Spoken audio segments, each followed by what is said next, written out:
Welcome ਹੈ ਦੋਸਤੋ ਤੁਹਾਡਾ ਸਾਡੇ ਚੈਨਲ ਮਾਲਾ ਮਣਕੇ ਉੱਤੇ। ਕਿਤਾਬ ਅੰਤਰਝਾਤ, ਲੇਖਕ ਨਰਿੰਦਰ ਸਿੰਘ ਕਪੂਰ। ਲੇਖ ਦਾ ਨਾਮ ਨਿੱਕੀਆਂ ਨਿੱਕੀਆਂ ਗੱਲਾਂ। ਜ਼ਿੰਦਗੀ ਦੀ ਖੇਡ ਲਈ ਹਰ ਕਿਸੇ ਕੋਲ ਵੱਖਰੇ ਵੱਖਰੇ ਪੱਤੇ ਹੁੰਦੇ ਹਨ। ਰੰਗੀਨ ਦੁਨੀਆ ਕਿਸੇ ਨੂੰ ਵਿਰਸੇ ਵਿੱਚ ਨਹੀਂ ਮਿਲਦੀ। ਹਰ ਕਿਸੇ ਨੇ ਆਪਣੀ ਦੁਨੀਆ ਵਿੱਚ ਆਪ ਰੰਗ ਭਰਨੇ ਹੁੰਦੇ ਹਨ। ਜ਼ਿੰਦਗੀ ਦੀ ਦੌੜ ਵਿੱਚ ਸਦਾ ਲਈ ਕੋਈ ਨਹੀਂ ਹਾਰਦਾ। ਜੋ ਸਾਡੀਆਂ ਅੱਖਾਂ ਦਾ, ਸਾਡੀ ਦ੍ਰਿਸ਼ਟੀ ਦਾ ਰੰਗ ਹੁੰਦਾ ਹੈ, ਉਹੀ ਸਾਡੀ ਜ਼ਿੰਦਗੀ ਦਾ ਅਤੇ ਸਾਡੇ ਸੰਸਾਰ ਦਾ ਰੰਗ ਬਣ ਜਾਂਦਾ ਹੈ। ਜੋ ਕੁਝ ਅਸੀਂ ਵੇਖਣਾ ਚਾਹੁੰਦੇ ਹਾਂ, ਸਾਨੂੰ ਉਹੀ ਕੁਝ ਵਿਖਾਈ ਦਿੰਦਾ ਹੈ। ਅਲਜਬਰੇ ਵਾਂਗ ਜ਼ਿੰਦਗੀ ਦੇ ਵੱਡੇ ਵੱਡੇ ਸਵਾਲਾਂ, ਸਮੱਸਿਆਵਾਂ, ਮੁਸ਼ਕਲਾਂ ਅਤੇ ਮੁਸੀਬਤਾਂ ਦੇ ਜਵਾਬ ਅਕਸਰ ਬੜੇ ਨਿੱਕੇ ਨਿੱਕੇ ਹੁੰਦੇ ਹਨ। ਕਦਮ ਭਾਵੇਂ ਨਿੱਕੇ ਨਿੱਕੇ ਹੀ ਹੋਣ, ਪਰ ਜੇ ਚੱਲਦੇ ਰਹੀਏ ਤਾਂ ਵਿਸ਼ਾਲ ਦੁਨੀਆ ਵੀ ਛੋਟੀ ਪ੍ਰਤੀਤ ਹੋਣ ਲੱਗ ਪਵੇਗੀ। ਜੇ ਸ਼ੌਂਕ ਵੱਡੇ ਹੋਣ ਤਾਂ ਜੱਗ ਸੌੜਾ ਪ੍ਰਤੀਤ ਹੋਣ ਲੱਗ ਪੈਂਦਾ ਹੈ। ਇਸੇ ਕਰਕੇ ਕਹਿੰਦੇ ਹਨ ਕਿ ਜਿਤਨੇ ਖੁੱਲ੍ਹਦੇ ਜਾਵੋਗੇ ਉਤਨੇ ਖਿੜਦੇ ਜਾਵੋਗੇ, ਫੈਲਦੇ ਜਾਵੋਗੇ। ਨਿੱਕੀਆਂ ਨਿੱਕੀਆਂ ਬੂੰਦਾਂ ਜੇ ਅਣਗਿਣਤ ਹੋ ਜਾਣ ਤਾਂ ਸਾਗਰ ਬਣ ਜਾਂਦੀਆਂ ਹਨ। ਜੇ ਰੇਤ ਦੇ ਕਿਣਕੇ ਅਸੰਖ ਹੋ ਜਾਣ ਤਾਂ ਉਹ ਵਿਸ਼ਾਲ ਮਾਰੂਥਲ ਬਣ ਜਾਂਦੇ ਹਨ। ਹਰ ਨਿੱਕੀਆਂ ਚੀਜ਼ਾਂ ਵਿੱਚ ਵੱਡੀਆਂ ਸੰਭਾਵਨਾਵਾਂ ਛੁਪੀਆਂ ਹੁੰਦੀਆਂ ਹਨ। ਜਿਵੇਂ ਹਰ ਬੀਜ ਵਿੱਚ ਇੱਕ ਵਿਸ਼ਾਲ ਜੰਗਲ ਲੁਕਿਆ ਹੁੰਦਾ ਹੈ। ਤੁਹਾਡੀ ਤਨਖਾਹ ਜਾਂ ਆਮਦਨ ਕਿਤਨੀ ਵੀ ਘੱਟ ਕਿਉਂ ਨਾ ਹੋਵੇ, ਤੁਹਾਡਾ ਰੁਤਬਾ ਜਾਂ ਅਹੁਦਾ ਕਿਤਨਾ ਵੀ ਨੀਵਾਂ ਕਿਉਂ ਨਾ ਹੋਵੇ, ਤੁਹਾਡਾ ਜੀਵਨ ਕਿਤਨੀਆਂ ਵੀ ਮੁਸ਼ਕਲਾਂ ਵਿੱਚ ਘਿਰਿਆ ਹੋਵੇ, ਦੂਜਿਆਂ ਦਾ ਧਿਆਨ ਰੱਖਣਾ ਆਰੰਭ ਕਰੋ। ਸੂਰਜ ਛਪਣ ਤੋਂ ਪਹਿਲੇ ਤੁਹਾਨੂੰ ਆਪਣੇ ਅੰਦਰ ਇੱਕ ਨਵੀਂ ਸ਼ਕਤੀ ਮਹਿਸੂਸ ਹੋਵੇਗੀ, ਜਿਸ ਨੂੰ ਕੋਈ ਧਨ ਖਰੀਦ ਨਹੀਂ ਸਕਦਾ, ਜਿਸ ਨੂੰ ਕੋਈ ਚੋਰ ਚੁਰਾ ਨਹੀਂ ਸਕਦਾ। ਧਨ ਜਾਂ ਪੈਸੇ ਹੋਣਾ ਚੰਗੀ ਗੱਲ ਹੈ। ਪੈਸੇ ਨਾਲ ਅਨੇਕਾਂ ਚੀਜ਼ਾਂ ਖਰੀਦੀਆਂ ਜਾ ਸਕਦੀਆਂ ਹਨ, ਪਰ ਜ਼ਿੰਦਗੀ ਵਿੱਚ ਬਹੁਤ ਕੁਝ ਅਜਿਹਾ ਵੀ ਹੈ ਜੋ ਪੈਸੇ ਨਾਲ ਨਹੀਂ ਖਰੀਦਿਆ ਜਾ ਸਕਦਾ। ਪੈਸੇ ਨਾਲ ਸੱਚੀ ਦੋਸਤੀ ਨਹੀਂ ਖਰੀਦੀ ਜਾ ਸਕਦੀ। ਪੈਸੇ ਨਾਲ ਸਵੱਛ ਸੋਚਣੀ ਨਹੀਂ ਖਰੀਦੀ ਜਾ ਸਕਦੀ।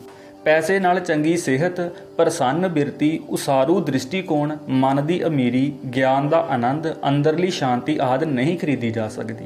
ਜਿਹੜੀਆਂ ਚੀਜ਼ਾਂ ਪੈਸੇ ਨਾਲ ਖਰੀਦੀਆਂ ਜਾ ਸਕਦੀਆਂ ਹਨ, ਉਹਨਾਂ ਦੀ ਸੂਚੀ ਲੰਮੀ ਨਹੀਂ ਹੁੰਦੀ। ਉਹਨਾਂ ਵਿੱਚੋਂ ਮਿਲਣ ਵਾਲੀ ਤਸੱਲੀ ਡੂੰਘੀ ਨਹੀਂ ਹੁੰਦੀ। ਪੈਸੇ ਨਾਲ ਖਰੀਦੀਆਂ ਚੀਜ਼ਾਂ ਸਾਡੇ ਉੱਤੇ ਕਾਬਜ਼ ਹੋ ਜਾਂਦੀਆਂ ਹਨ। ਕਿਸੇ ਨੂੰ ਮਹਿੰਗਾ ਕਾਰਡ ਭੇਜ ਕੇ ਸੁਪਨੇ ਵਿੱਚ ਨਹੀਂ ਬੁਲਾਇਆ ਜਾ ਸਕਦਾ। ਕਿਸੇ ਦੇ ਸੁਪਨਿਆਂ ਵਿੱਚ ਵਸ ਜਾਣ ਵਾਸਤੇ ਵੱਡੇ ਵੱਡੇ ਵਾਅਦਿਆਂ ਦੀ ਲੋੜ ਨਹੀਂ, ਨਿੱਕੀਆਂ ਨਿੱਕੀਆਂ ਸਿਫਤਾਂ ਦੀ ਲੋੜ ਹੈ। ਜਿਹੜੇ ਆਪ ਪ੍ਰਸੰਨ ਹੁੰਦੇ ਹਨ, ਉਹੀ ਦੂਜਿਆਂ ਨੂੰ ਪ੍ਰਸੰਨਤਾ ਦੀ ਜਾਗ ਲਾਉਂਦੇ ਹਨ। ਖੁਸ਼ ਰਹਿਣੇ ਲੋਕਾਂ ਨੂੰ ਅਸੀਂ ਵਧੇਰੇ ਚਿਰ ਅਤੇ ਵਧੇਰੇ ਵਾਰੀ ਯਾਦ ਕਰਦੇ ਹਾਂ। ਅਜਿਹੇ ਲੋਕਾਂ ਦੀ ਵਧੇਰੇ ਉਡੀਕ ਕੀਤੀ ਜਾਂਦੀ ਹੈ। ਮਨੁੱਖ ਪ੍ਰਸੰਨ ਉਦੋਂ ਹੁੰਦਾ ਹੈ ਜਦੋਂ ਉਹ ਕਿਸੇ ਨੂੰ ਪਿਆਰ ਕਰਦਾ ਹੈ। ਪਿਆਰ ਦੀ ਸੰਭਾਵਨਾ ਸਾਨੂੰ ਜਵਾਨ ਰੱਖਦੀ ਹੈ, ਜਦੋਂ ਕਿ ਡਰ, ਚਿੰਤਾ ਅਤੇ ਭੈ ਸਾਨੂੰ ਬੁੱਢਾ ਕਰ ਦਿੰਦੇ ਹਨ। ਜਿਹੜੀਆਂ ਬਿਮਾਰੀਆਂ ਅਮੀਰਾਂ ਨੂੰ ਹੁੰਦੀਆਂ ਹਨ, ਉਹ ਗਰੀਬਾਂ ਨੂੰ ਨਹੀਂ ਹੁੰਦੀਆਂ। ਇਹੀ ਕੁਦਰਤ ਦਾ ਇਨਸਾਫ ਹੈ। ਜ਼ਿੰਦਗੀ ਕਦੇ ਵੀ ਅਸਹਿ ਨਹੀਂ ਹੁੰਦੀ। ਦੁੱਖ ਉਤਨੇ ਹੀ ਹੁੰਦੇ ਹਨ ਜਿਤਨੇ ਪ੍ਰਤੀਤ ਹੁੰਦੇ ਹਨ। ਦੂਜਿਆਂ ਦੇ ਸੁੱਖ ਵੀ ਉਤਨੇ ਹੁੰਦੇ ਹਨ ਜਿਤਨੇ ਵਿਖਾਈ ਦਿੰਦੇ ਹਨ। ਕੋਈ ਇਹ ਸ਼ਿਕਾਇਤ ਨਹੀਂ ਕਰ ਸਕਦਾ ਕਿ ਉਸ ਨੂੰ ਮਿਹਨਤ ਕਰਨ ਦਾ, ਚੰਗਾ ਬਣਨ ਦਾ, ਆਪਣਾ ਰਾਹ ਆਪ ਬਣਾਉਣ ਦਾ ਅਵਸਰ ਨਹੀਂ ਮਿਲਿਆ। ਸਵੇਰੇ ਸਵੇਰੇ ਪਿੱਠ ਦਰਦ ਦੀਆਂ ਗੱਲਾਂ ਕਰਕੇ ਸਵੇਰ ਦੀ ਬੇਇੱਜ਼ਤੀ ਨਾ ਕਰੋ। ਸਮੁੱਚੀ ਕੁਦਰਤ ਤੁਹਾਨੂੰ ਉਡੀਕ ਰਹੀ ਹੈ, ਪਰ ਜੇ ਤੁਸੀਂ ਆਪਣੀ ਸਵੇਰ ਸ਼ੁਰੂ ਹੀ ਸ਼ਿਕਾਇਤਾਂ ਨਾਲ ਜਾਂ ਨਿੰਦਾ ਨਾਲ ਕਰਦੇ ਹੋ ਤਾਂ ਸ਼ਾਮ ਕਿਵੇਂ ਗੁਜ਼ਾਰੋਗੇ? ਤੁਹਾਡੀ ਸਵੇਰ ਦੱਸਦੀ ਹੈ ਕਿ ਤੁਹਾਡੀ ਸ਼ਾਮ ਕਿਹੋ ਜਿਹੀ ਹੋਵੇਗੀ। ਸਵੇਰੇ ਸੈਰ ਕਰਨ ਨਾਲ ਦ੍ਰਿਸ਼ਟੀਕੋਣ ਉਸਾਰੂ ਨਹੀਂ ਹੋ ਜਾਂਦਾ। ਸੈਰ ਕਰਦੇ ਹੀ ਉਹ ਹਨ ਜਿਨ੍ਹਾਂ ਦਾ ਦ੍ਰਿਸ਼ਟੀਕੋਣ ਉਸਾਰੂ ਹੁੰਦਾ ਹੈ। ਮੇਰੇ ਇੱਕ ਮਿੱਤਰ ਹਨ, ਉਹ ਜਦੋਂ ਵੀ ਸਵੇਰੇ ਸੈਰ ਲਈ ਨਿਕਲਦੇ ਹਨ ਤਾਂ ਉਹਨਾਂ ਦੇ ਕਦਮਾਂ ਵਿੱਚ ਅਨੋਖੀ ਲਚਕ ਆ ਜਾਂਦੀ ਹੈ। ਉਹ ਉਤਸ਼ਾਹ ਨਾਲ ਕਿਹਾ ਕਰਦੇ ਹਨ, ਅੱਜ ਕਈ ਨਵੇਂ ਬੰਦੇ ਮਿਲਣਗੇ, ਨਵਾਂ ਸੂਰਜ ਮਿਲੇਗਾ, ਨਵੀਂ ਸਵੇਰ ਹੋਵੇਗੀ। ਅੱਜ ਦਾ ਸੁਭਾਅ ਸਾਨੂੰ ਨਹੀਂ ਪਤਾ, ਅੱਜ ਕੁਝ ਚੰਗਾ ਚੰਗਾ ਵਾਪਰੇਗਾ। ਉਹਨਾਂ ਨਾਲ ਸੈਰ ਲਈ ਜਾਣਾ ਇੱਕ ਹੋਰ ਜਿਹੀ ਗੱਲ ਹੈ। ਮੇਰੇ ਇੱਕ ਹੋਰ ਜਾਣੂ ਹਨ, ਬਹੁਤ ਅਰਸਾ ਪਹਿਲਾਂ ਉਹਨਾਂ ਨੂੰ ਸੈਰ ਦੇ ਪਹਿਲੇ ਹੀ ਦਿਨ ਨੋਟ ਲੱਭ ਪਿਆ ਸੀ। ਉਸ ਦਿਨ ਤੋਂ ਉਹਨਾਂ ਦੀ ਨਜ਼ਰ ਝੁਕੀ ਹੋਈ ਹੈ। ਪਹਿਲੇ 20 ਵਰਿਆਂ ਵਿੱਚ ਉਹਨਾਂ ਨੂੰ ਹੋਰ ਵੀ ਬੜਾ ਕੁਝ ਲੱਭਿਆ ਹੈ। ਜਿਵੇਂ 1000 ਬਟਨ ਲੱਭੇ ਹਨ, 3000 ਮੇਖਾਂ ਲੱਭੀਆਂ ਹਨ, ਪਰ ਉਹਨਾਂ ਨੂੰ ਕੋਈ ਚੜ੍ਹਦਾ ਸੂਰਜ ਨਹੀਂ ਲੱਭਿਆ, ਫੁੱਲਾਂ ਦੇ ਰੰਗ ਨਹੀਂ ਲੱਭੇ। ਥੱਲੇ ਵੇਖਦੇ ਰਹਿਣ ਕਾਰਨ ਉਹਨਾਂ ਨੂੰ ਕਦੇ ਠੇਡਾ ਨਹੀਂ ਲੱਗਿਆ, ਉਹ ਕਦੇ ਡਿੱਗੇ ਨਹੀਂ। ਪਰ ਉਹਨਾਂ ਦੀ ਸ਼ਖਸੀਅਤ ਅਜਿਹੀ ਹੋ ਗਈ ਹੈ ਕਿ ਉਹਨਾਂ ਨੂੰ ਖਲੋਤਾ ਵੇਖ ਕੇ ਲੋਕ ਬਹਿ ਜਾਂਦੇ ਹਨ। ਉਹ ਜ਼ਿੰਦਗੀ ਦਾ ਕੇਵਲ ਹਨੇਰਾ ਪੱਖ ਵੇਖਦੇ ਹਨ। ਚਾਨਣਾ ਪੱਖ ਵੇਖਣਾ ਉਹਨਾਂ ਦੀ ਸਮਰੱਥਾ ਤੋਂ ਬਾਹਰ ਹੈ। ਤਜਰਬਾ ਕਰਕੇ ਵੇਖੋ। ਇੱਕ ਗਮਲਾ ਆਪਣੇ ਕਮਰੇ ਦੀ ਬਾਰੀ ਵਿੱਚ ਰੱਖੋ, ਫੁੱਲ ਨੂੰ ਅੰਦਰਲੇ ਪਾਸੇ ਘੁਮਾ ਦਿਓ। ਅਗਲੀ ਸਵੇਰ ਨੂੰ ਜਦੋਂ ਸੂਰਜ ਨਿਕਲੇਗਾ ਤਾਂ ਫੁੱਲ ਬਾਹਰ ਵੱਲ ਝੁਕਿਆ ਹੋਵੇਗਾ। ਫੁੱਲ ਨੂੰ, ਬਨਸਪਤੀ ਨੂੰ ਚਾਨਣ ਨਾਲ ਮੋਹ ਹੈ। ਇਸੇ ਲਈ ਫੁੱਲ ਬੂਟੇ ਜ਼ਿੰਦਗੀ ਦੇ ਚਾਨਣੇ ਪੱਖ ਦਾ ਪ੍ਰਤੀਕ ਮੰਨੇ ਗਏ ਹਨ। ਪਿੱਛੇ ਜਿਹੇ ਮੇਰੇ ਘਰ ਦੇ ਬਰਾਂਡੇ ਵਿੱਚ ਇੱਕ ਬਿੱਲੀ ਇੱਕ ਘੁੱਗੀ ਉੱਤੇ ਝਪਟ ਪਈ ਅਤੇ ਉਸ ਦੀ ਇੱਕ ਲੱਤ ਤੋੜ ਗਈ। ਸਾਰੀ ਰਾਤ ਮੈਂ ਉਸ ਘੁੱਗੀ ਬਾਰੇ ਚਿੰਤਾ ਕਰਦਾ ਰਿਹਾ, ਪਰ ਜਦੋਂ ਸਵੇਰ ਹੋਈ ਤਾਂ ਉਸ ਨਿੱਕੇ ਜਿਹੇ ਪੰਛੀ ਨੇ ਆਪਣੀ ਇੱਕ ਲੱਤ ਨਾਲ ਹੀ ਆਪਣੇ ਆਪ ਨੂੰ ਸੰਭਾਲਣਾ ਸਿੱਖ ਲਿਆ ਸੀ ਅਤੇ ਉਹ ਹਰ ਰੋਜ਼ ਚਹਿਕ ਰਹੀ ਸੀ। ਉਸ ਦੀ ਇਸ ਅਦਾ ਤੇ ਮੇਰਾ ਸਾਰਾ ਪਰਿਵਾਰ ਉਸ ਨੂੰ ਸਲਾਮ ਕਹਿ ਰਿਹਾ ਸੀ। ਇਹ ਪੰਛੀ ਸਾਨੂੰ ਜੀਵਨ ਦੇ ਅਰਥ ਸਮਝਾ ਗਿਆ ਸੀ। ਪੈਰਿਸ ਵਿੱਚ ਇੱਕ ਸੰਗੀਤ ਘਰ ਵਿੱਚ ਬੈਠਾ ਸਾਂ। ਜਵਾਨੀ ਦੀ ਦਹਲੀਜ਼ ਉੱਤੇ ਕਦਮ ਰੱਖ ਰਹੀ ਇੱਕ ਮੁਟਿਆਰ ਵਾਇਲਨ ਵਜਾਉਣ ਲਈ ਉੱਠੀ ਅਤੇ ਅਚਾਨਕ ਉਸ ਦੀ ਵਾਇਲਨ ਦੀ ਇੱਕ ਤਾਰ ਟੁੱਟ ਗਈ। ਉਹ ਘਬਰਾਈ ਨਹੀਂ, ਥਿੜਕੀ ਨਹੀਂ, ਰੁਕੀ ਨਹੀਂ, ਝਿਜਕੀ ਨਹੀਂ। ਉਸਨੇ ਰਾਗ ਬਦਲ ਲਿਆ ਪਰ ਵਾਇਲਨ ਵਜਾਉਂਦੀ ਰਹੀ। ਸੁਣਨ ਵਾਲੇ ਸੰਗੀਤ ਹੀ ਨਹੀਂ ਸਨ ਸੁਣ ਰਹੇ, ਉਹ ਸਵੈ ਵਿਸ਼ਵਾਸ ਦਾ ਜਲਵਾ ਵੀ ਵੇਖ ਰਹੇ ਸਨ। ਉਹਨਾਂ ਦੀਆਂ ਅੱਖਾਂ ਦੇ ਸਾਹਮਣੇ ਜਿੱਤ ਦਾ ਜਲੂਸ ਲੰਘ ਰਿਹਾ ਸੀ। ਇਹ ਦ੍ਰਿਸ਼ ਭਾਵੇਂ ਸਧਾਰਨ ਜਿਹੀ ਗੱਲ ਸੀ, ਪਰ ਇਹ ਮਹਾਨਤਾ ਦਾ ਬਾਲ ਉਪਦੇਸ਼ ਸੀ। ਕਿਸੇ ਦੇ ਘਰ ਠਹਿਰਿਆ ਹੋਇਆ ਸਾਂ। ਘਰ ਦੀ ਸੁਆਣੀ ਨੇ ਕੱਪੜਿਆਂ ਦੀ ਪੰਡ ਧੋਤੀ ਅਤੇ ਜਿਸ ਰੱਸੀ ਉੱਤੇ ਕੱਪੜੇ ਪਾਏ ਉਹ ਰੱਸੀ ਟੁੱਟ ਗਈ ਤੇ ਕੱਪੜਿਆਂ ਨੂੰ ਮਿੱਟੀ ਲੱਗ ਗਈ। ਉਸਨੇ ਸਾਰੇ ਕੱਪੜੇ ਫਿਰ ਪਾਣੀ ਵਿੱਚੋਂ ਕੱਢੇ, ਨਿਚੋੜੇ ਅਤੇ ਘਾਹ ਉੱਤੇ ਸੁੱਕਣੇ ਪਾ ਦਿੱਤੇ। ਸਵੇਰੇ ਜਦੋਂ ਜਾਗੀ ਤਾਂ ਵੇਖਿਆ ਕਿ ਉਹਨਾਂ ਦਾ ਕੁੱਤਾ ਆਪਣੇ ਲਿਬੜੇ ਪੈਰਾਂ ਨਾਲ ਉਹਨਾਂ ਉੱਤੋਂ ਲੰਘ ਰਿਹਾ ਸੀ। ਉਸਨੇ ਇੰਨਾ ਹੀ ਕਿਹਾ, ਕੁੱਤੇ ਨੂੰ ਤਾਂ ਚਿੱਤਰਕਾਰ ਹੋਣਾ ਚਾਹੀਦਾ ਸੀ। ਅਤੇ ਫਿਰ ਉਸਨੇ ਬਿਨਾਂ ਗੁੱਸਾ ਕੀਤਿਆਂ ਸਾਰੇ ਕੱਪੜੇ ਮੁੜ ਧੋਤੇ। ਜਿਨ੍ਹਾਂ ਨੇ ਕਦੇ ਸਰਦੀਆਂ ਵਿੱਚ ਪੰਡ ਕੱਪੜਿਆਂ ਦੀ ਧੋਤੀ ਹੈ, ਉਹ ਇਸਤਰੀਆਂ ਜਾਣਦੀਆਂ ਹਨ ਕਿ ਇਹ ਸਭ ਕੁਝ ਸਹਿਣ ਕਰਨਾ ਕਿਤਨਾ ਕਠਿਨ ਹੁੰਦਾ ਹੈ। ਉਹ ਇਸਤਰੀ ਅਸ਼ੋਪਲੇ ਹੀ ਮਹਾਨਤਾ ਵਿੱਚ ਛੁਪੇ ਸਬਰ, ਸੰਤੋਖ, ਧੀਰਜ ਅਤੇ ਸਹਿਣਸ਼ੀਲਤਾ ਦੇ ਅਰਥ ਸਮਝਾ ਗਈ। ਬਹੁਤ ਅਰਸਾ ਪਹਿਲਾਂ ਇੱਕ ਬੱਸ ਅੱਡੇ ਉੱਤੇ ਮੈਂ ਦੋਵੇਂ ਲੱਤਾਂ ਤੋਂ ਅਪੰਗ ਇੱਕ ਵਿਅਕਤੀ ਨੂੰ ਵੇਖਿਆ ਸੀ, ਜਿਹੜਾ ਪੱਖੀਆਂ ਵੇਚ ਰਿਹਾ ਸੀ। ਕਿਸੇ ਨੇ ਉਸ ਨੂੰ ਵੇਖ ਕੇ ਵਿਚਾਰਾ ਕਿਹਾ, ਪਰ ਉਸਨੇ ਚਮਕਦੀਆਂ ਅੱਖਾਂ ਨਾਲ ਅਤੇ ਉੱਚੇ ਭਰੋਸੇ ਨਾਲ ਕਿਹਾ ਸੀ, ਵਿਚਾਰਾ? ਮੈਂ ਵਿਚਾਰਾ ਨਹੀਂ ਹਾਂ, ਮੈਂ ਕਿਸਮਤ ਵਾਲਾ ਹਾਂ, ਕਿਉਂਕਿ ਮੇਰੇ ਸੰਪਰਕ ਵਿੱਚ ਕੇਵਲ ਮਿਹਰਬਾਨ ਮਨੁੱਖ ਹੀ ਆਉਂਦੇ ਹਨ। ਉਹ ਮਨੁੱਖ ਨਹੀਂ ਸੀ, ਉਹ ਸਵੈ ਭਰੋਸੇ ਦਾ ਚੜ੍ਹਦਾ ਸੂਰਜ ਸੀ। ਕਾਲਜ ਅਧਿਆਪਕ ਵਜੋਂ ਆਪਣੀ ਨੌਕਰੀ ਦੇ ਮੁੱਢਲੇ ਸਾਲਾਂ ਵਿੱਚ ਮੈਨੂੰ ਇੱਕ ਛੋਟੇ ਜਿਹੇ ਪਰ ਵੱਡੇ ਦਿਲ ਵਾਲੇ ਸ਼ਹਿਰ ਵਿੱਚ ਰਹਿਣ ਦਾ ਅਵਸਰ ਮਿਲਿਆ। ਇਸ ਸ਼ਹਿਰ ਨੇ ਮੇਰੀਆਂ ਅੱਖਾਂ ਵਿੱਚ ਸੁਪਨੇ ਲਟਕਾਏ ਸਨ। ਉੱਥੇ ਰਾਤ ਵੇਲੇ ਕਿਸੇ ਦੀ ਬੰਸਰੀ ਵਜਾਉਣ ਦੀ ਆਵਾਜ਼ ਆਇਆ ਕਰਦੀ ਸੀ। ਉਸ ਬੰਸਰੀ ਵਿੱਚ ਕਿਸੇ ਕੋਇਲ ਦੀ ਰੂਹ ਵਸਦੀ ਸੀ। ਰਾਤ ਦੇ ਸਨਾਟੇ ਵਿੱਚ ਉਸ ਆਵਾਜ਼ ਵਿੱਚ ਉਬਲਦਿਆਂ ਨੂੰ ਠਾਰਨ ਦੀ, ਰਵਾਨਾ ਹੋ ਚੁੱਕਿਆਂ ਨੂੰ ਵਾਪਸ ਲਿਆਉਣ ਦੀ ਤੇ ਗਵਾਚਿਆਂ ਨੂੰ ਲੱਭ ਲਿਆਉਣ ਦੀ ਤਾਕਤ ਸੀ। ਆਸ-ਪਾਸ ਤੋਂ ਪੁੱਛਣ ਤੇ ਪਤਾ ਲੱਗਾ ਕਿ ਬੰਸਰੀ ਵਜਾਉਣ ਵਾਲਾ ਉਸ ਮਹੱਲੇ ਦਾ ਚੌਕੀਦਾਰ ਸੀ। ਜਦੋਂ ਮਹੀਨੇ ਮਗਰੋਂ ਚੌਕੀਦਾਰ ਮਹੀਨਾ ਉਗਰਾਉਣ ਆਇਆ ਤਾਂ ਉਸ ਦੇ ਦਰਸ਼ਨ ਕਰਨ ਦਾ ਸੁਭਾਗ ਮਿਲਿਆ। ਉਸ ਦੇ ਚਿਹਰੇ ਉੱਤੇ ਸੰਤੁਸ਼ਟਤਾ ਦਾ ਸੁਹਜ ਸੀ। ਉਸ ਦੇ ਵਿਹਾਰ ਵਿੱਚ ਇੱਕ ਨਿਰਛਲ ਅਤੇ ਨਿਰਮਲ ਅਮੀਰੀ ਸੀ। ਉਸ ਤੋਂ ਪਹਿਲਾਂ ਮੈਂ ਕਦੇ ਇਤਨਾ ਟਿਕਿਆ ਹੋਇਆ ਮਨ ਨਹੀਂ ਸੀ ਵੇਖਿਆ। ਕੁਝ ਲੋਕਾਂ ਦੇ ਚਿਹਰਿਆਂ ਉੱਤੇ ਮੈਂ ਰੌਸ਼ਨੀ ਵੇਖੀ ਸੀ, ਪਰ ਉਸ ਦੇ ਚਿਹਰੇ ਉੱਤੇ ਨੂਰ ਸੀ। ਉਸ ਨੂੰ ਸਾਰਾ ਮੁਹੱਲਾ ਪਿਆਰ ਕਰਦਾ ਸੀ। ਉਸ ਦਾ ਜਾਦੂ ਪ੍ਰਭਾਵ ਇਤਨਾ ਸੀ ਕਿ ਅਸੀਂ ਸ਼ਾਮ ਪੈਂਦਿਆਂ ਹੀ ਰਾਤ ਉਡੀਕਣ ਲੱਗ ਪੈਂਦੇ ਸਾਂ। ਉੱਥੇ ਮੈਂ 4 ਵਰ੍ਹੇ ਰਿਹਾ ਅਤੇ ਉੱਥੋਂ ਆਇਆਂ ਨੂੰ ਵੀ ਭਾਵੇਂ ਅਨੇਕਾਂ ਵਰ੍ਹੇ ਹੋ ਗਏ ਹਨ, ਪਰ ਉਸ ਦੀ ਬੰਸਰੀ ਦੀ ਆਵਾਜ਼ ਆਪਣੇ ਚੇਤਿਆਂ ਦੀਆਂ ਗਲੀਆਂ ਵਿੱਚ ਅਜੇ ਵੀ ਗੂੰਜਦੀ ਸੁਣਾਈ ਦਿੰਦੀ ਹੈ। ਕਈ ਲੋਕ ਇਤਨੇ ਅਮੀਰ ਹੁੰਦੇ ਹਨ ਕਿ ਉਹ ਆਪਣੇ ਨਿੱਕੇ ਜਿਹੇ ਵਸੀਲਿਆਂ ਨਾਲ ਵੀ ਕਿਤਨਾ ਕਮਾਲ ਕਰ ਜਾਂਦੇ ਹਨ। ਮੈਨੂੰ ਇੰਜ ਲੱਗਦਾ ਹੈ ਜਿਵੇਂ ਮਹਾਰਾਜ ਕ੍ਰਿਸ਼ਨ ਨੇ ਉਸ ਨੂੰ ਆਪਣੀ ਬੰਸਰੀ ਦਿੱਤੀ ਹੋਈ ਸੀ। ਕਈ ਵਾਰੀ ਇਹ ਖਿਆਲ ਵੀ ਆਉਂਦਾ ਹੈ ਕਿ ਸ਼ਾਇਦ ਉਹ ਮਹਾਰਾਜ ਕ੍ਰਿਸ਼ਨ ਹੀ ਸੀ। ਜਿਹੜੇ ਮਹਾਨ ਹੁੰਦੇ ਹਨ ਉਹ ਸਧਾਰਨ, ਸਾਦ ਮੁਰਾਦੇ, ਸਾਊ ਅਤੇ ਸਰਲ ਸੁਭਾਅ ਦੇ ਮਾਲਕ ਹੁੰਦੇ ਹਨ। ਸੁਕਰਾਤ ਨਿਰਸੰਦੇਹ ਸਧਾਰਨ ਮਨੁੱਖ ਦਾ ਉੱਚਤਮ ਨਮੂਨਾ ਸੀ। ਈਸਾ ਮਸੀਹ ਨੇ ਸੂਲੀ ਜਿਹੀ ਕੋਝੀ ਚੀਜ਼ ਨੂੰ ਇਤਨਾ ਪਵਿੱਤਰ ਬਣਾ ਦਿੱਤਾ ਹੈ ਕਿ ਇਸ ਚਿੰਨ੍ਹ ਦੀ ਅੱਜ ਸੰਸਾਰ ਭਰ ਵਿੱਚ ਪੂਜਾ ਹੋ ਰਹੀ ਹੈ। ਸੰਸਾਰ ਵਿੱਚ ਜਿਤਨੇ ਵੀ ਮਹਾਨ ਵਿਅਕਤੀ ਹੋਏ ਹਨ, ਉਹਨਾਂ ਵਿੱਚ ਇਹ ਗੱਲ ਸਾਂਝੀ ਹੈ ਕਿ ਉਹਨਾਂ ਦੇ ਅੰਦਰ ਸੁਹਜ ਸੀ। ਭਾਵੇਂ ਉਹਨਾਂ ਦੇ ਰਾਹ ਵਿੱਚ ਅਣਗਿਣਤ ਔਕੜਾਂ ਸਨ, ਪਰ ਉਹਨਾਂ ਦਾ ਆਪਣੇ ਆਪ ਵਿੱਚ ਭਰੋਸਾ ਸੀ।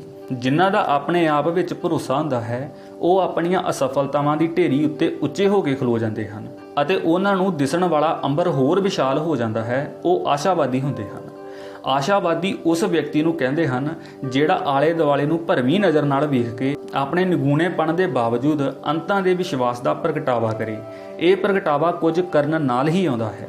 ਸਫਲ ਹੋਣ ਲਈ ਜਿਤਨੇ ਗਿਆਨ ਦੀ ਸਾਨੂੰ ਲੋੜ ਹੁੰਦੀ ਹੈ, ਉਤਨਾ ਗਿਆਨ ਸਾਡੇ ਸਾਰਿਆਂ ਕੋਲ ਹੁੰਦਾ ਹੈ, ਪਰ ਕਿਉਂਕਿ ਅਸੀਂ ਉਸ ਗਿਆਨ ਨੂੰ ਅਮਲ ਵਿੱਚ ਨਹੀਂ ਲਿਆਉਂਦੇ, ਇਸ ਲਈ ਸਾਨੂੰ ਗਿਆਨ ਦੀ ਘਾਟ ਮਹਿਸੂਸ ਹੁੰਦੀ ਰਹਿੰਦੀ ਹੈ। ਘਾਟ ਗਿਆਨ ਦੀ ਨਹੀਂ ਹੁੰਦੀ, ਘਾਟ ਅਮਲ ਦੀ ਹੁੰਦੀ ਹੈ। ਇੱਕ ਵਾਰੀ ਬੈਂਕ ਵਾਸਤੇ ਅਫਸਰਾਂ ਦੀ ਭਰਤੀ ਲਈ ਇੰਟਰਵਿਊ ਹੋ ਰਹੀ ਸੀ। ਇੱਕ ਉਮੀਦਵਾਰ ਨੂੰ ਜਦੋਂ ਉਸ ਦੀਆਂ ਪ੍ਰਾਪਤੀਆਂ ਬਾਰੇ ਪੁੱਛਿਆ ਗਿਆ ਤਾਂ ਉਸਨੇ ਕਿਹਾ ਕਿ ਉਸਨੇ ਕਦੇ ਬੇਈਮਾਨੀ ਨਹੀਂ ਕੀਤੀ, ਕਦੇ ਛਲ ਨਹੀਂ ਕੀਤਾ, ਕਦੇ ਝੂਠ ਨਹੀਂ ਬੋਲਿਆ, ਕਿਸੇ ਨਾਲ ਝਗੜਾ ਨਹੀਂ ਕੀਤਾ। ਇੰਟਰਵਿਊ ਲੈਣ ਵਾਲਿਆਂ ਨੇ ਕਿਹਾ, ਸਾਨੂੰ ਇਹ ਨਾ ਦੱਸੋ ਕਿ ਤੁਸੀਂ ਕੀ ਨਹੀਂ ਕੀਤਾ, ਅਸੀਂ ਇਹ ਜਾਣਨਾ ਚਾਹੁੰਦੇ ਹਾਂ ਕਿ ਤੁਸੀਂ ਕੀਤਾ ਕੀ ਹੈ। ਇਵੇਂ ਹੀ ਇੱਕ ਹੋਰ ਉਮੀਦਵਾਰ ਨੂੰ ਉਸ ਦੀ ਵਾਧੂ ਯੋਗਤਾ ਜਾਣਨ ਲਈ ਪੁੱਛਿਆ ਗਿਆ, ਕੀ ਤੁਹਾਨੂੰ ਗਾਉਣਾ ਆਉਂਦਾ? ਉੱਤਰ ਮਿਲਿਆ, ਮੈਨੂੰ ਨੱਚਣਾ ਵੀ ਆਉਂਦਾ ਹੈ। ਵੱਡੀਆਂ ਵੱਡੀਆਂ ਗੱਲਾਂ ਸਾਨੂੰ ਨੇੜਿਓਂ ਪ੍ਰਭਾਵਿਤ ਨਹੀਂ ਕਰਦੀਆਂ। ਜਿਹੜੀਆਂ ਗੱਲਾਂ ਸਾਨੂੰ ਪ੍ਰਸੰਨ ਕਰਦੀਆਂ ਹਨ ਉਹਨਾਂ ਗੱਲਾਂ ਬਾਰੇ ਅਕਸਰ ਸਹਿਮਤੀ ਹੁੰਦੀ ਹੈ। ਵਾਦ ਵਿਵਾਦ ਸਦਾ ਨਿਗੂਣੀਆਂ ਗੱਲਾਂ ਬਾਰੇ ਹੁੰਦਾ ਹੈ। ਜੇ ਅਸੀਂ ਨਿੱਕੀਆਂ ਨਿੱਕੀਆਂ ਗੱਲਾਂ ਵੱਲ ਧਿਆਨ ਦੇਈਏ ਤਾਂ ਵੱਡੀਆਂ ਗੱਲਾਂ ਆਪੇ ਹੱਲ ਹੋ ਜਾਣਗੀਆਂ। ਸੰਸਾਰ ਬਹੁਤ ਵੱਡਾ ਹੈ, ਇਸ ਦੀ ਚਿੰਤਾ ਕਰਨ ਦੀ ਲੋੜ ਨਹੀਂ। ਲੋੜ ਇਸ ਗੱਲ ਦੀ ਹੈ ਕਿ ਅਸੀਂ ਆਪਣੀ ਚਿੰਤਾ ਕਰੀਏ ਕਿ ਕੀ ਸਾਡੇ ਵਿੱਚ ਸੁਧਾਰ ਅਤੇ ਵਿਕਾਸ ਵਾਪਰ ਰਹੇ ਹਨ ਕਿ ਨਹੀਂ, ਕੀ ਸਾਡੇ ਘਰ ਦੇ ਆਲੇ ਦੁਆਲੇ ਸਫਾਈ ਹੈ ਕਿ ਨਹੀਂ। ਸੰਸਾਰ ਆਪਣੀ ਚਿੰਤਾ ਆਪੇ ਕਰ ਲਵੇਗਾ, ਤੁਸੀਂ ਆਪਣੀ ਚਿੰਤਾ ਹੀ ਕਰ ਲਵੋ। ਕਿਸੇ ਨੇ ਪੁੱਛਿਆ, ਮੈਂ ਕੀ ਕਰਾਂ, ਮੈਂ ਸਾਰੇ ਸੰਸਾਰ ਨੂੰ ਬਦਲ ਦੇਣਾ ਚਾਹੁੰਦਾ ਹਾਂ। ਉੱਤਰ ਮਿਲਿਆ, ਜੋ ਕੰਮ ਤੁਹਾਡੇ ਹੱਥ ਵਿੱਚ ਹੈ ਅਤੇ ਜਿਸ ਨੂੰ ਕਰਨ ਦੀ ਜ਼ਿੰਮੇਵਾਰੀ ਤੁਹਾਡੀ ਹੈ, ਪਹਿਲਾਂ ਉਹੀ ਚੰਗੀ ਤਰ੍ਹਾਂ ਕਰ ਲਵੋ। ਲੋੜ ਜ਼ਿੰਦਗੀ ਨੂੰ ਆਮੋ ਸਾਹਮਣੇ ਹੋ ਕੇ ਮਿਲਣ ਦੀ ਹੈ, ਪਰ ਜਿਸ ਨੂੰ ਵੀ ਵੇਖੋ ਉਹ ਆਪਣੇ ਹੀ ਪਿੱਛੇ ਛੁਪਿਆ ਹੋਇਆ ਹੈ। ਕਿਸੇ ਨੇ ਕਿਹਾ, ਮੈਂ ਆਜ਼ਾਦ ਹੋਣਾ ਚਾਹੁੰਦਾ ਹਾਂ। ਉੱਤਰ ਮਿਲਿਆ, ਆਜ਼ਾਦੀ ਇੱਕ ਭਰਮ ਹੈ, ਜ਼ਿੰਮੇਵਾਰੀ ਇੱਕ ਹਕੀਕਤ ਹੈ। ਜਿਤਨੇ ਜ਼ਿੰਮੇਵਾਰ ਹੁੰਦੇ ਜਾਵੋਗੇ ਉਤਨੇ ਆਜ਼ਾਦ ਅਤੇ ਖੁਸ਼ਹਾਲ ਹੁੰਦੇ ਜਾਵੋਗੇ। ਸੰਸਾਰ ਵਿੱਚ ਕੋਈ ਕੌਮ, ਕੋਈ ਸਮਾਜ, ਕੋਈ ਵਿਅਕਤੀ ਆਦਿ ਅਜਿਹਾ ਨਹੀਂ ਜਿਹੜਾ ਖੁਸ਼ਹਾਲ ਹੋਵੇ ਪਰ ਜ਼ਿੰਮੇਵਾਰ ਨਾ ਹੋਵੇ, ਅਤੇ ਜ਼ਿੰਮੇਵਾਰ ਹੋਵੇ ਪਰ ਆਜ਼ਾਦ ਨਾ ਹੋਵੇ। ਜ਼ਿੰਮੇਵਾਰੀ ਆਜ਼ਾਦੀ ਦਾ ਪਹਿਲਾ ਨੇਮ ਹੁੰਦੀ ਹੈ। ਜ਼ਿੰਦਗੀ ਦੀ ਹਰ ਖੇਡ ਨੇਮਾਂ ਵਿੱਚ ਬੱਝੀ ਹੋਈ ਹੈ।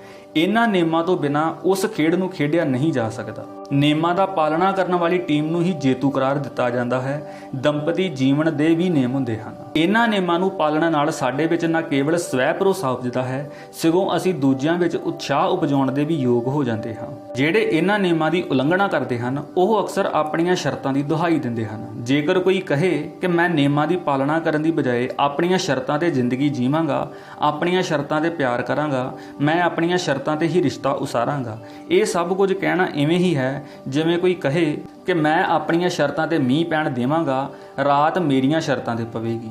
ਇਹ ਸ਼ਰਤਾਂ ਦਾ ਭੁਲੇਖਾ ਹੀ ਤਲਾਕਾਂ, ਵਿਵਾਦਾਂ, ਝਗੜਿਆਂ ਅਤੇ ਤੋੜ ਵਿਛੋੜਿਆਂ ਵਿੱਚ ਪ੍ਰਗਟ ਹੋ ਰਿਹਾ ਹੈ। ਇਹ ਸ਼ਰਤਾਂ ਹੀ ਘਰਾਂ ਨੂੰ ਅਖਾੜਿਆਂ ਵਿੱਚ ਬਦਲ ਰਹੀਆਂ ਹਨ। ਜੀਵਨ ਇਤਨਾ ਗੁੰਝਲਦਾਰ ਹੋ ਗਿਆ ਹੈ ਕਿ ਕੋਈ ਵਿਅਕਤੀ ਇਕੱਲਿਆਂ ਜੀਵਨ ਦਾ ਬੋਝ ਨਹੀਂ ਚੁੱਕ ਸਕਦਾ। ਹਰੇਕ ਨੂੰ ਦੂਜਿਆਂ ਦੇ ਸਾਥ ਦੀ, ਸਹਿਯੋਗ ਅਤੇ ਸਹਾਰੇ ਦੀ ਲੋੜ ਹੈ। ਸਾਨੂੰ ਉਹਨਾਂ ਦੀ ਲੋੜ ਹੈ ਜਿਹੜੇ ਸਾਡੀਆਂ ਗਲਤੀਆਂ ਮੁਆਫ ਕਰ ਸਕਣ, ਭਟਕ ਜਾਣ ਉੱਤੇ ਸਾਨੂੰ ਵਾਪਸ ਸਵੀਕਾਰ ਕਰ ਸਕਣ ਅਤੇ ਜਿਹੜੇ ਸਾਡਾ ਗਵਾਚਿਆ ਸਵੈ ਵਿਸ਼ਵਾਸ ਸਾਨੂੰ ਪਰਤਾ ਸਕਣ। ਵੇਖਿਆ ਗਿਆ ਹੈ ਕਿ ਕੇਵਲ ਅਸੀਂ ਹੀ ਆਪਣੀ ਮੈਂ ਦੇ ਪੱਖ ਵਿੱਚ ਹੁੰਦੇ ਹਾਂ, ਜਦੋਂ ਕਿ ਸਾਰਾ ਸੰਸਾਰ ਸਾਡੀ ਮੈਂ ਦੇ ਵਿਰੁੱਧ ਹੁੰਦਾ ਹੈ। ਆਪਣੀ ਮੈਂ ਕਾਰਨ ਹੀ ਅਸੀਂ ਆਪਣੇ ਆਪ ਨੂੰ ਸੰਸਾਰ ਦਾ ਕੇਂਦਰ ਮਿੱਥ ਲੈਂਦੇ ਹਾਂ ਅਤੇ ਅਸੀਂ ਭੁੱਲ ਜਾਂਦੇ ਹਾਂ ਕਿ ਜਦੋਂ ਅਸੀਂ ਨਹੀਂ ਸੀ, ਸੰਸਾਰ ਉਦੋਂ ਵੀ ਸੀ। ਜਦੋਂ ਅਸੀਂ ਨਹੀਂ ਹੋਵਾਂਗੇ, ਸੰਸਾਰ ਉਦੋਂ ਵੀ ਹੋਵੇਗਾ ਅਤੇ ਹੁਣ ਨਾਲੋਂ ਚੰਗੇਰਾ ਹੀ ਹੋਵੇਗਾ। ਲੋੜ ਇਸ ਗੱਲ ਦੀ ਹੈ ਕਿ ਅਸੀਂ ਦੂਜਿਆਂ ਦੇ ਅਧੂਰੇਪਣ ਨੂੰ ਖਿੜੇ ਮੱਥੇ ਸਵੀਕਾਰ ਕਰੀਏ। ਜੇ ਤੁਸੀਂ ਸੰਪੂਰਨਤਾ ਦੀ ਅਭਿਲਾਸ਼ਾ ਤਿਆਗ ਦੇਵੋਗੇ ਤਾਂ ਤੁਹਾਨੂੰ ਦੂਜਿਆਂ ਦਾ ਅਧੂਰਾਪਣ ਵੀ ਦਿਸਣਾ ਬੰਦ ਹੋ ਜਾਵੇਗਾ। ਸਾਡੀ ਸਭ ਦੀ ਸੋਚ ਵੱਖਰੀ ਵੱਖਰੀ ਹੈ। ਇਸ ਵਖਰੇਵੇਂ ਕਾਰਨ ਹੀ ਸੰਸਾਰ ਵਿੱਚ ਰੌਣਕ ਹੈ। ਸੰਸਾਰ ਵਿੱਚ ਵੰਨ-ਸੁਵੰਨਤਾ ਦਾ ਕਾਰਨ ਇਹੋ ਵਖਰੇਵਾਂ ਹੀ ਹੈ। ਅਸੀਂ ਇਹ ਸੋਚ ਕੇ ਦੁਖੀ ਹੁੰਦੇ ਹਾਂ ਕਿ ਦੂਜੇ ਸਾਡੇ ਵਾਂਗ ਕਿਉਂ ਨਹੀਂ ਸੋਚਦੇ, ਪਰ ਇਹ ਵੀ ਤਾਂ ਅਸਲੀਅਤ ਹੈ ਕਿ ਅਸੀਂ ਵੀ ਤਾਂ ਦੂਜਿਆਂ ਵਾਂਗ ਨਹੀਂ ਸੋਚਦੇ। ਸਾਡੀ ਸੋਚ ਵੱਖਰੀ ਵੱਖਰੀ ਹੋਣ ਕਰਕੇ ਹੀ ਇੱਕ ਹੀ ਘਟਨਾ ਨੂੰ ਅਸੀਂ ਵੱਖਰੇ ਵੱਖਰੇ ਵੇਰਵਿਆਂ ਨਾਲ ਯਾਦ ਕਰਦੇ ਹਾਂ।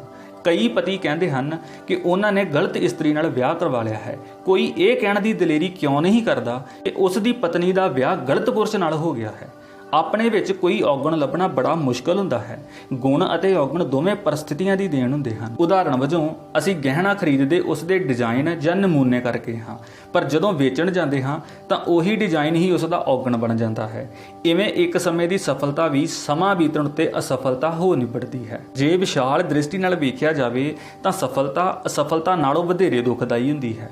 ਅਸਫਲਤਾ ਸਾਨੂੰ ਦੂਜਿਆਂ ਦੀ ਹਮਦਰਦੀ ਦਿੰਦੀ ਹੈ, ਜਦੋਂ ਕਿ ਸਫਲਤਾ ਕਈ ਦੁੱਖ ਉਪਜਾਉਂਦੀ ਹੈ। ਵੇਖਿਆ ਗਿਆ ਹੈ ਕਿ ਜੇ ਤੁਹਾਡੇ ਗੁਆਂਢੀ ਅਮੀਰ ਨਹੀਂ ਹੋ ਰਹੇ ਤਾਂ ਤੁਹਾਨੂੰ ਵੀ ਅਮੀਰ ਹੋਣ ਦੀ ਕਾਹਲ ਨਹੀਂ ਹੋਵੇਗੀ।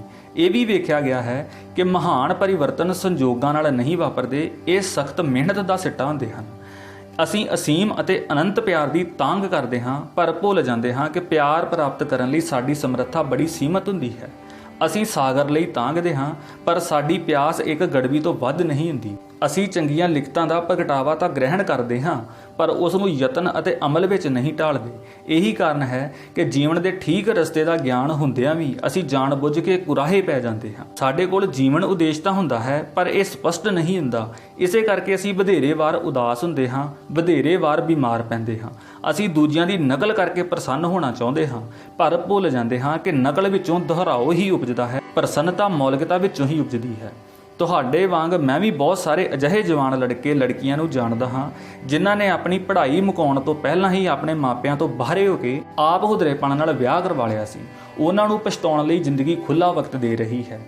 ਕੋਈ ਪਲਾਟ ਲੈਣ ਸਮੇਂ, ਕੱਪੜੇ ਖਰੀਦਣ ਸਮੇਂ, ਕਿਸੇ ਕੋਰਸ ਵਿੱਚ ਦਾਖਲਾ ਲੈਣ ਲਈ ਜਾਂ ਕੁਝ ਵੀ ਮਹੱਤਵਪੂਰਨ ਕਰਨ ਸਮੇਂ ਅਸੀਂ ਆਪਣੇ ਮਾਪਿਆਂ, ਸੰਬੰਧੀਆਂ, ਦੋਸਤਾਂ, ਮਿੱਤਰਾਂ ਦੀ ਸਲਾਹ ਲੈਂਦੇ ਹੀ ਨਹੀਂ। ਉਹਨਾਂ ਦੇ ਸੁਝਾਏ ਰਾਹ ਉੱਤੇ ਚੱਲਦੇ ਵੀ ਹਾਂ, ਪਰ ਆਪਣੀ ਮਰਜ਼ੀ ਦਾ ਵਿਆਹ ਕਰਨ ਵੇਲੇ ਅਸੀਂ ਕਿਸੇ ਨਾਲ ਸਲਾਹ ਕਰਨ ਦੀ ਲੋੜ ਹੀ ਨਹੀਂ ਸਮਝਦੇ। ਅਜਿਹੀ ਅਵਸਥਾ ਵਿੱਚ ਅਸੀਂ ਆਪਣੇ ਹਰ ਕੰਮ ਵਿੱਚ ਸਹਿਯੋਗੀ ਅਤੇ ਸ਼ੁਭ ਚਿੰਤਕ ਹੋਣ ਵਾਲੇ ਮਾਪਿਆਂ ਨੂੰ ਆਪਣੇ ਵਿਰੋਧੀ ਜਾਂ ਦੁਸ਼ਮਣ ਸਮਝਣ ਦਾ ਭੁਲੇਖਾ ਕਿਉਂ ਸਿਰਜ ਲੈਂਦੇ ਹਾਂ? ਸਾਡੇ ਮਾਪੇ ਅਤੇ ਸਾਡੇ ਸੰਬੰਧੀ ਸਾਡੇ ਵਿਰੋਧੀ ਨਹੀਂ ਬਣੇ ਹੁੰਦੇ, ਸਗੋਂ ਅਸੀਂ ਉਹਨਾਂ ਦਾ ਵਿਰੋਧ ਕਰ ਰਹੇ ਹੁੰਦੇ ਹਾਂ। ਹਰ ਕਾਹਲ ਅੰਤ ਵਿੱਚ ਪਛਤਾਵੇ, ਉਪਰਾਮਤਾ ਅਤੇ ਨਿਰਾਸ਼ਤਾ ਨੂੰ ਜਨਮ ਦਿੰਦੀ ਹੈ ਅਤੇ ਸਾਡੀਆਂ ਸ਼ਿਕਾਇਤਾਂ ਸੰਘਣੀਆਂ ਹੋ ਜਾਂਦੀਆਂ ਹਨ। ਬਹੁਤ ਕੁਝ ਹੋ ਜਾਣ ਦੇ ਬਾਵਜੂਦ ਸੰਸਾਰ ਵਿੱਚ ਅਜੇ ਬਹੁਤ ਕੁਝ ਕਰਨ ਵਾਲਾ ਬਾਕੀ ਹੈ, ਜਿਹੜਾ ਅਸੀਂ ਕਰਨਾ ਹੈ। ਸੰਸਾਰ ਦੀ ਸਭ ਤੋਂ ਤੇਜ਼ ਦੌੜ ਅਤੇ ਸਭ ਤੋਂ ਉੱਚੀ ਛਾਲ ਅਜੇ ਲਾਈ ਜਾਣੀ ਹੈ। ਸੰਸਾਰ ਦਾ ਸਭ ਤੋਂ ਮਧੁਰ ਗੀਤ ਅਜੇ ਗਾਇਆ ਜਾਣਾ ਹੈ। ਵਿਸ਼ਵ ਦੀ ਸਭ ਤੋਂ ਚੰਗੀ ਪੁਸਤਕ ਅਜੇ ਲਿਖੀ ਜਾਣੀ ਹੈ। ਸੰਸਾਰ ਦੇ ਸਭ ਤੋਂ ਵਧੀਆ ਮਕਾਨ ਜਾਂ ਇਮਾਰਤ ਦੀ ਉਸਾਰੀ ਅਜੇ ਕੀਤੀ ਜਾਣੀ ਹੈ। ਦੁਨੀਆ ਦਾ ਸਭ ਤੋਂ ਚੰਗਾ ਕੰਮ, ਸੰਸਾਰ ਵਿੱਚੋਂ ਕੁਝ ਖਤਮ ਕਰਨ ਦਾ ਯਤਨ ਅਜੇ ਕੀਤਾ ਜਾਣਾ ਹੈ। ਮੌਕੇ ਅਥਾਹ ਹਨ, ਨਿੱਕਿਆਂ ਬੰਦਿਆਂ ਦੇ ਵੱਡੇ ਹੋਣ ਦੇ ਅਵਸਰ ਅਮੁੱਕ ਹਨ। ਇੱਕ ਵਾਰੀ ਇੱਕ ਵਿਅਕਤੀ ਨੇ ਅਰਦਾਸ ਕੀਤੀ, ਹੇ ਪ੍ਰਮਾਤਮਾ, ਇਸ ਨਿੱਘਰਦੇ ਜਾਂਦੇ ਸੰਸਾਰ ਦਾ ਸੁਧਾਰ ਕਰਨ ਲਈ ਕਿਸੇ ਨੂੰ ਭੇਜ। ਉੱਤਰ ਮਿਲਿਆ, ਤੁਹਾਨੂੰ ਭੇਜਿਆ ਤਾਂ ਸੀ। ਉਦਾਰ ਦ੍ਰਿਸ਼ਟੀ ਅਪਣਾ ਕੇ, ਵੱਡੇ ਦਿਲਾਂ ਨਾਲ, ਵਿਸ਼ਾਲ ਸੋਚਾਂ ਨਾਲ ਅਤੇ ਸੁੱਚੇ ਉਦੇਸ਼ਾਂ ਅਧੀਨ ਕੀਤੇ ਗਏ ਨਿੱਕੇ ਨਿੱਕੇ ਕੰਮਾਂ ਅਤੇ ਨਿੱਕੀਆਂ ਨਿੱਕੀਆਂ ਗੱਲਾਂ ਵਿੱਚ ਵੀ ਮਹਾਨ ਵਰਤਾਰੇ ਬਣਨ ਦੀ ਸੰਭਾਵਨਾ ਹੁੰਦੀ ਹੈ। ਹਰ ਬੂੰਦ ਵਿੱਚ ਸਮੁੱਚੇ ਸਾਗਰ ਦਾ ਸੁਨੇਹਾ ਹੁੰਦਾ ਹੈ। ਦੋਸਤੋ, ਇਸ ਦੇ ਨਾਲ ਹੀ ਆਪਣਾ ਇਹ ਲੇਖ ਖਤਮ ਹੁੰਦਾ ਹੈ। ਫਿਰ ਮਿਲਾਂਗੇ ਆਪਾਂ ਇਸ ਤੋਂ ਅਗਲੇ ਲੇਖ ਨਾਲ। ਧੰਨਵਾਦ।